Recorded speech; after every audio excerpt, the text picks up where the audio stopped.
Yo la team PC Blue, et cette fois on se voit pour une vidéo un peu particulière qui est à la fois une théorie sur ce qu'est vraiment cet arc de Wano et aussi une analyse. Avant de commencer, nous allons définir ce qu'est une dystopie. Il s'agit d'un récit de fiction dépeignant une société imaginaire organisée de telle façon qu'il est impossible de lui échapper, et dont les dirigeants peuvent exercer une autorité totale et absolue sur des citoyens qui, eux, ne peuvent exercer ni leurs droits ni leur libre arbitre. Une dystopie peut également être considérée comme étant une utopie qui vire au cauchemar et conduit à une contre-utopie. On peut imaginer le Wano d'avant comme étant une utopie pour tous les personnages en dehors d'Oden, et le Wano actuel comme étant sa dystopie, ou sa contre-utopie, car ce lieu fermé dont Oden a compris l'importance a pourri de l'intérieur pour devenir pire que ce qu'il y avait à l'extérieur. Les auteurs de dystopie entendent via ce modèle de récit mettre en garde les lecteurs en montrant les conséquences néfastes d'une idéologie ou d'une pratique. Pour le cas de Wano, l'industrialisation, le despotisme et le pouvoir autoritaire d'Orochi et Kaido qui a servi à les enrichir. Mais pourquoi parler de ça précisément pour Wano et pas pour un autre arc, alors que beaucoup cochent les critères qui définissent une dystopie?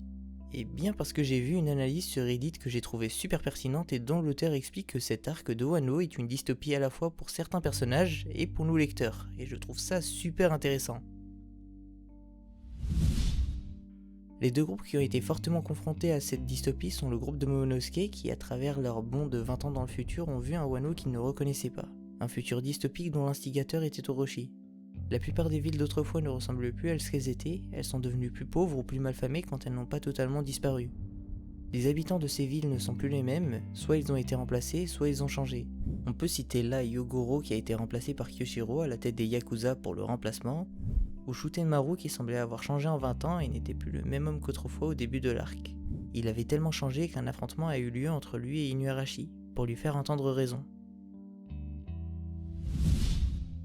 Autre changement, nous sommes passés d'un Wano plutôt traditionnel à un Wano industrialisé, et la faune si particulière de Wano ainsi que sa flore ont laissé place au désert ainsi qu'à la pollution. L'aspect le plus choquant de ce changement est visible surtout dans le flashback d'Oden, car dans cette backstory nous avons pu voir comment étaient les acteurs de l'arc actuel dans le Wano d'autrefois.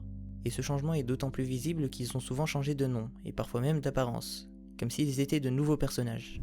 D'ailleurs, point intéressant, les personnes qui ont voyagé dans le temps puis quitté Wano, comme Kinemon, Raizo et compagnie, mais aussi ceux qui ne sont pas restés sur Wano, comme Nekomamushi et Inuarashi, ont eux jamais changé de nom. C'est bien que ça concerne les personnages qui sont restés sur cette île pendant une certaine période. Yasuye est passé de daimyo à beau-parleur en devenant Tonoyasu. Iori est passé de petite fille du shogun à prostituée en prenant le nom de Komurasaki. Denjiro est passé de serviteur loyal d'Oden à chien de garde d'Orochi en devenant Kyoshiro. Ashura a pris le nom de Shutenmaru et il est passé de protecteur de Wano à bandit. Quant à Kawamatsu, pour ce qui est des fourreaux rouges, il est aussi passé de protecteur à Wano, comme ils étaient appelés autrefois, à pilleur de tombes lorsqu'il a pris le nom de Gyukimaru. Et pour finir, Yogoro est passé du boss respecté des Yakuza du pays à un esclave chétif et méconnaissable travaillant dans des mines et répondant au nom de Yoji. Ceux qui sont vraiment choqués par ces changements sont surtout Kinemon et les personnages qui ont voyagé dans le temps car eux n'ont pas vu les différentes étapes qui ont amené ces personnages à devenir ce qu'ils sont devenus. Ils sont passés du Wano d'avant au Wano actuel et c'est pour ça qu'ils sont dans l'incompréhension face à certains personnages comme Shutenmaru qui au bout de 20 ans a cessé de croire en leur retour et est devenu aigri. Il est devenu à cause des 20 ans qu'il a vécu et que les fourreaux rouges qui n'ont pas vécu sur Wano ignorent. Il semblerait que pour nous faire comprendre au mieux leur incompréhension, Oda ait décidé de nous faire vivre le même processus en faisant changer certains personnages que nous connaissions parfois depuis plus de 20 ans.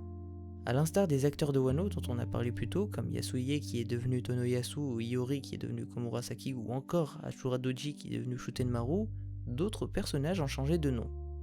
En effet, certains personnages que l'on connaissait d'avant Wano ont sur Wano changé de nom. Il s'agit dans un premier temps des Mugiwara et ce changement s'est accompagné de changements de comportement qui ont conduit à ce qu'on trouve que certains personnages étaient incohérents alors qu'il s'agissait peut-être d'une volonté de l'auteur pour nous montrer l'incompréhension de Kinemon et des siens. Leur incompréhension quand ils ont vu les changements de Shutenmaru par exemple et du pays de Wano en général qui n'étaient plus en adéquation avec le Wano qu'ils connaissaient autrefois. Les changements de nom et de chara-design pour les Mugiwara n'avaient pas pour objectif de les rendre plus discrets, Hawkins a facilement pu reconnaître leur identité par exemple.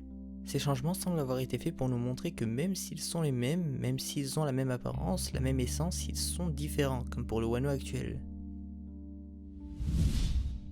Luffy est devenu Luffy Taro, un personnage beaucoup plus agressif qu'à son habitude. Il a par exemple frappé à la gorge un lézard pour battre un sbire d'Hawkins. Et il a jeté un autre lézard sur Hawkins, alors qu'avant, il pouvait se lier d'amitié avec des animaux comme pour Surome sur l'île des hommes poissons, ou Mégalo, du moins tant qu'il ne représentait pas un danger ou en cas de force majeure. Et en général, même s'il représentait un danger, il les intimidait souvent avec le Haki des rois, comme pour Motobaro dans l'arc Sabaody. D'ailleurs, pour ce qui est de la scène du lézard, Oda nous le fait remarquer directement en faisant dire à Luffy après que le lézard soit mort par sa faute, je cite « Mince, j'aurais mieux fait de laisser ce lézard tranquille ». En effet, ce Luffy agressif avec tout ce qui l'entoure n'est pas le Luffy du reste du manga, et Luffy se fait la remarque lui-même et regrette son geste. D'ailleurs, le fait qu'il regrette son geste est aussi en totale incohérence avec le Luffy d'avant Wano, et même avec le propos du manga, car Luffy, depuis le début, a pour philosophie de vivre sa vie comme il l'entend sans rien regretter. C'est pour ne rien regretter qu'au chapitre 540, il dit à Ivankov qu'il va risquer sa vie pour Ace, sinon il le regrettera. C'est une valeur qu'Ace lui avait inculquée quand Sabo était mort. Au chapitre 589, il s'était retrouvé et Ace lui avait dit qu'ils devaient, en grandissant, vivre leur vie sans regret. Et au moment de son trépas, au 584, comme pour sceller cette valeur en Luffy, il lui a dit, je cite « Comme on s'était promis à l'époque, je n'ai aucun regret quant à la vie que j'ai menée. » C'est vraiment une valeur importante qu'Ace lui a inculquée et que Luffy par la suite tente d'inculquer aux autres personnages, notamment à Koby qui lui aussi a commencé à vivre sa vie sans regret. Koby, Ace, Luffy et plein d'autres vivent leur vie sans regret car ils assument chacun de leurs gestes. Luffy assume chacune de ses actions, toutes ses décisions car elles sont en adéquation avec ses valeurs. Chose qui n'est pas le cas pour le Luffy Taro de Wano et c'est pour ça qu'il a plusieurs regrets. Que ce soit pour cette histoire de lézard ou par exemple pour ne pas avoir attaqué Kaido directement au début de l'arc, quand ce dernier avait lâché son souffle sur les Mugiwara qui étaient sur la falaise, et que Luffy n'était pas avec eux ou ne l'en avait pas empêché. Autre élément, quand Yogoro lui a demandé pourquoi il voulait combattre Kaido, Luffy lui a dit qu'il devait battre les 4 Yonko pour devenir roi des pirates, chose qui est en totale contradiction avec ce qu'il avait dit sur Sabaody à Rayleigh, au chapitre 507. Rayleigh lui avait dit en gros que sur la seconde partie de Grand Line, le niveau de ses ennemis est au-dessus de son imagination, et qu'ils étaient très puissants. Et donc il lui avait demandé s'il pensait pouvoir dominer cet océan. Et Luffy lui avait répondu qu'il ne voulait rien dominer du tout, et juste être libre en devenant roi des pirates. Pour devenir roi des pirates, il n'a pas à dominer Grand Line par la force. Pour le Luffy d'avant, et c'est le discours qui avait sorti à Rayleigh, il ne deviendra pas roi des pirates en battant les 4 Yonko, mais en trouvant le One Piece. C'est ça la vision qu'avait Luffy et celle qu'il a actuellement est en totale contradiction avec cette dernière. Battre les 4 Yonko, oui, pourquoi? À quoi ça sert? Qu'est-ce que ça apporte à sa quête et à son aventure? Eh bien rien du tout car son but est de devenir roi des pirates, pas l'homme le plus fort du monde. Sanji est devenu Sangoro et pour Sanka, le changement de personnalité est encore plus flagrant. Lui qui au chapitre 903 aux portes de Wano a dit durée de suite qu'il refuse d'y avoir recours, d'utiliser les pouvoirs de la science pour devenir plus fort, a sur Wano, au premier obstacle rencontré, à savoir Page One, utilisé ce raid suite de son plein gré, comme s'il n'attendait qu'un adversaire pour pouvoir le tester, alors que quelques chapitres plus tôt il avait affirmé qu'il refusait de l'utiliser. Lui qui refusait tout héritage de sa famille et d'avoir tout rapport avec eux au point même de dire juste avant cet arc qu'il n'utilisera jamais la science du Germa, a tout à coup changé d'avis. Et ceci sans même avoir un cheminement dans sa pensée qui aboutirait à la conclusion que pour ses Nakama il pourrait sacrifier son amour-propre et ses principes. Il est passé du tout noir au tout blanc sans qu'il y ait de gris. C'est comme si tout d'un coup il frappait Black Maria au ulti sur Wano alors que c'est un principe de Sanji de ne pas frapper les femmes. Et ça sans même qu'Oda nous explique pourquoi il y aurait eu un revirement de situation et un changement chez Sanji. Sanji en utilisant l'arrêt de suite est apparu comme étant incohérent auprès de beaucoup de lecteurs, et à juste titre. Mais est-ce qu'Oda n'a pas fait ça volontairement comme pour les autres personnages de Wano? Il l'aurait fait pour montrer la différence entre le Sanji qui refuse d'utiliser l'arrêt de suite et Sangoro qui lui ne se fait pas prier pour l'utiliser. Que ce soit pour des raisons qui tiennent plus ou moins comme pour affronter Page One ou sans raison valable, comme quand il est allé enfiler son costume pour espionner les bains publics. Lui qui avait montré sa fierté en tant que Sanji a marché sur cette dernière en tant que Sangoro. À travers cette incohérence, Oda montre clairement le changement de personnalité qu'ont les Mugiwara, ce qui a conduit à une incompréhension des lecteurs devant les actes de Sanji. Et ceci pour nous faire la démonstration de ce qu'ont vécu Kinemon et compagnie quand ils ont vu le Wano actuel et ses acteurs. Zoro est devenu Zorojuro, un personnage tout aussi badass mais qui a son lot de différences avec l'ancien Zoro. En effet, pour comprendre ces différences, nous devons remonter à Water 7, arc dans lequel Usopp et Luffy se battent au sujet du Vogue Mary.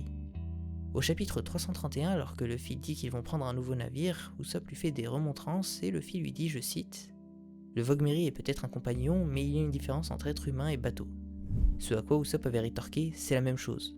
Le Vogue Mary veut vivre lui aussi. Regarde-toi. Tu es déjà tout excité à l'idée d'acheter un nouveau navire. Ton attachement pour le Merry n'est même pas sincère. L'histoire nous a prouvé que ce que reprochait Usopp à Luffy était finalement faux, et que Luffy ne montrait juste pas ses sentiments, car lui tout comme les autres Mugiwara connaissait la terrible vérité sur le Merry, vérité qui a été révélée par les charpentiers de Galela Compagnie.